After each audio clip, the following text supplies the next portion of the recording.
Hi viewers, this is Divya Nagesh. You are watching me on Cine Fandas, Always Bindas.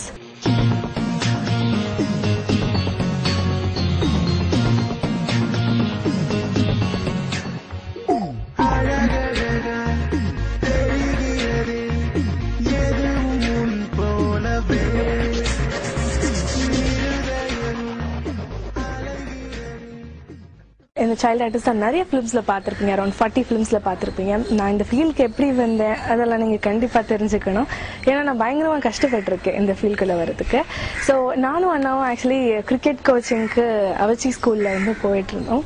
அங்க AVM ஸ்டுடியோஸோட பழைய serial போயிட்டு இருந்தது. So எனக்கு உடம்பு சரியில்லை, அப்பா நான் கோச்சிங்க்கு வரல அப்படின்னு சொல்லிட்டு உட்கார்ந்துட்டு இருந்தேன். அண்ணா மட்டும் விளையாடினா. ஸோ ஐ ஜஸ்ட் தாட், பக்கத்துல ஒரு கும்பல் இருந்தது, பயங்கர க்ரௌட், இப்படி எப்படி போயிட்டு இருக்காங்க, என்னடா நடக்குது, நான் போய் பாக்குறேன், அப்பா நீங்க இங்க உட்காருங்க அப்படின்னு சொல்லிட்டு ஐ ஜஸ்ட் வென்ட். அங்க ஷூட்டிங் நடந்துட்டு இருந்தது, ஒரு தெலுங்கு சீரியல் எட்டி பார்த்துட்டு இருந்தேன். அங்க இருக்கிற டைரக்டர்ஸ் வந்து என்னை பார்த்து லைக், என்னம்மா பார்க்க பிடிச்சிருக்கா உனக்கு, என்ன பண்ணிட்டு இருக்கேன் அப்படின்னா பயத்துல அப்பாவை கூப்பிட்டேன். ஸோ அவங்க கேட்டுட்டு இருந்தாங்க, என்ன சார் இன்ட்ரெஸ்ட் இருக்கான்னா, யா சார் பண்ணுவாங்க, நீங்களே ட்ரை பண்ணுங்க அப்படின்னு. ஸோ அந்த டேரக்டர் சார் வந்து ஒரு டைலாக் கொடுத்தாரு. அப்போ ரொம்ப குட்டிய பொண்ணா இருந்தேன். பட் ஸ்டில் எனக்கு அந்த எப்படி அந்த இன்ட்ரெஸ்ட் வந்ததுன்னு தெரியல. ஸ்கூல்லலாம் ஐ கீப் டூயிங் ட்ராமாஸ் எல்லாம். பட் சடனாக I came a nice dialogue, ஒரு பெரிய டைலாகாக கொடுத்து எமோஷனோட சொல்லுமா அப்படின்னாரு. சொன்னேன், ரொம்ப பிடிச்சிருந்தது சார், கன்ஃபார்ம் இந்த பொண்ணுக்கு நான் சான்ஸ் கொடுக்குறேன், நாளைக்கே இந்த ஃபோட்டோ எடுத்துட்டு வாங்க உங்களது அப்படின்னாங்க. ஸோ அந்த மாதிரி ஸ்டார்ட் ஆச்சு. அட்வர்டைஸ்மெண்ட்ஸ் பண்ணேன், ஒரு 150 அட்வர்டைஸ்மெண்ட்ஸ் பண்ணியிருப்பேன். தென் ஆட்ஸ், சீரியல்ஸ் அண்ட் இப்போ ஃபிலிம்ஸ் பண்ணிட்டு இருக்கேன்.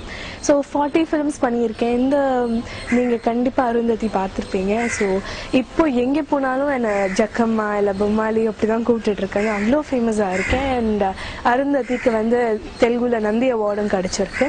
அதே மாதிரி லக்கியா இதுவரை எல்லாம் பெரிய பெரிய டைரக்டர்ஸோட பண்ணியிருக்கேன். Shankar sir, Balu Mahendran sir, Balachandran sir, இந்த மாதிரி பெரிய பெரிய டைரக்டர்ஸோட பண்ணியிருக்கேன். ஸோ நான் பண்ண 40 ஃபிலிம்ஸில் சில ஃபிலிம்ஸோட பேர் சொல்லலாம்.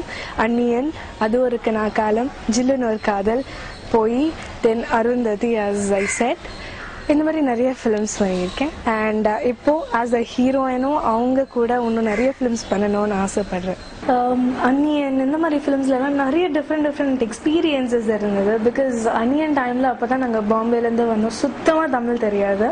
ஸோ ரொம்ப கஷ்டப்படுவேணுன்ற ஒரு பயம் இருந்தது. வித் சங்கர் சார் வந்து கூப்பிட்டு செலக்ட் பண்ணாங்க. ஆக்சுவலி இதுவரை நான் பண்ண எல்லா ஃபிலிம்ஸ்க்கும் லக்கியாக என்ன மாதிரி ஒரு சுச்சுவேஷன் வந்து இருந்ததுன்னா, ஒரு அந்த டேரக்டர்ஸ் எல்லாருமே ஒரு 150 பீப்புளை பார்த்து அதுக்கப்புறம் தான் என்னை செலக்ட் பண்ணியிருந்தாங்க.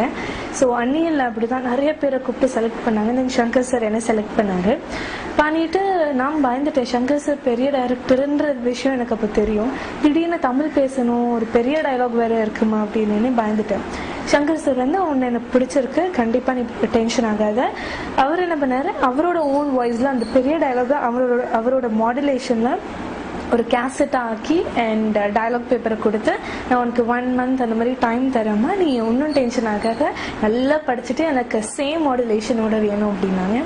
ஸோ நான் வீட்டுக்கு வந்து மெய்டோட உட்காந்து ஒரு டியூஷன் மாதிரி எடுத்து பயங்கர கஷ்டப்பட்டோம் அந்த ஃபிலிமுக்கு. பட் ஃபைனலி ஷூட்டிங் டைமில் வந்து சங்கர் சார் ரொம்பவே சந்தோஷப்பட்டார். he said very good Divya, நல்லா பேசுகிற அப்படின்னு. ஸோ அந்த இதில் வந்து ரொம்ப நல்ல எக்ஸ்பீரியன்ஸ் இருந்தது. அதே மாதிரி தண்ணியில் விழுற சீனு, அங்கே வந்து இட் இஸ் லைக் நான் பயந்து இருந்தேன். பிகாஸ் தண்ணியில் தூக்கி போடுறேன். ஆக்சுவலி மோல்ட் பண்ணாங்க. தென் சங்கர் சார் வந்து கேட்டாங்க, திவ்யா நீயே நேச்சுரலாக பண்ணுறியா அப்படின்னு. ஒரு பயம் இருந்தது. அப்பா கிட்ட போய் கேட்டேன். அப்பா சொன்னாரு, நீ இப்படி பண்ணுமா, கண்டிப்பாக நல்லா இருக்கும், எல்லாருமே அதுக்கு ஒரு நல்ல பேர் கிடைக்கும் அப்படின்னாங்க. சரி ஓகே சார் அப்படின்னு, உனக்கு எந்த பிரச்சனையும் வராதுன்னு சொல்லிட்டு ரோடெல்லாம் க்ளீன் பண்ணி குடிக்கிற வாட்டர் வந்து அந்த ஃபுல் ஸ்ட்ரீட்ல ஊற்றிட்டு அதில் தூக்கி போட்டாங்க. They had full protection and all that. So அந்த ஃபிலிம் ஒரு டோட்டலி டிஃப்ரெண்ட் எக்ஸ்பீரியன்ஸாக இருந்தது.